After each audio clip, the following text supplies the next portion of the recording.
कुछ विचारों को आपके साथ साझा करना चाहती हूँ। आज़ादी, आज़ादी का असली मतलब वही समझ सकता है जिसने कभी गुलामी की हो। हम सौभाग्यशाली हैं जो हमने स्वतंत्र भारत में जन्म लिया। यूं तो आज़ादी की लौ सन 1857 में ही जल चुकी थी, जिसने 1947 में हमारे देश को आज़ाद कराया।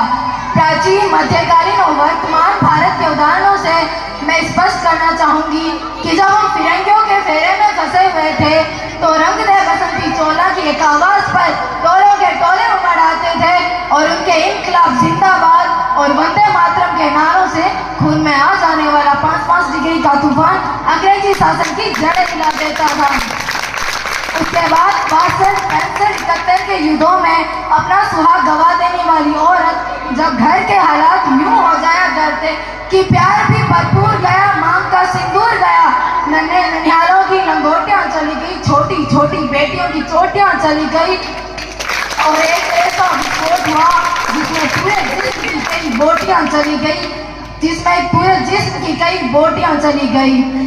अरे आपके लिए तो एक आदमी मरा है साहब, मेरे घर की तो रोटियां ही चली गई, मेरे घर की तो रोटियां ही चली गई। इस तरह पूरा परिवार अपनी देशभक्ति साबित कर रहा होता था।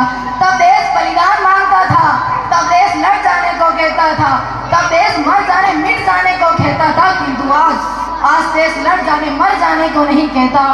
मेरे विचारों में यदि कोई व्यक्ति अपना काम पूरी मेहनत, पूरी लगन और पूरी ईमानदारी से करे तो वही देशभक्ति है। मैं नहीं मानती कि फेसबुक, व्हाट्सएप, इंस्टाग्राम की डीपी को 3 रंग में रंगना ही देशभक्ति है। और यदि आप कहेंगे कि वर्ष में 2 बार तिरंगा हाथ में लेना देशभक्ति है, तो मैं पूछना चाहूंगी कि फुटपाथ पर रहने वाला बच्चा जब ट्रैफिक की छांव में तिरंगा बेच रहा होता है तो उसे आप क्या देशभक्ति कहेंगे? नहीं, ये उसकी देशभक्ति नहीं, ये उसके पेट के भूख की शक्ति है जो उसे ऐसा करने पर मजबूर करती है। क्योंकि ना वो मस्जिद को जानता है, ना वो शिवालयों को जानता है, क्योंकि ना वो मस्जिद को जानता है, ना वो शिवालयों को जानता है। वो पेट के भूखे ऐसा वो सिर्फ भोजन के निवालों को जानते हैं। अपने परिवार, अपने समाज, अपने राष्ट्र के प्रति समर्पण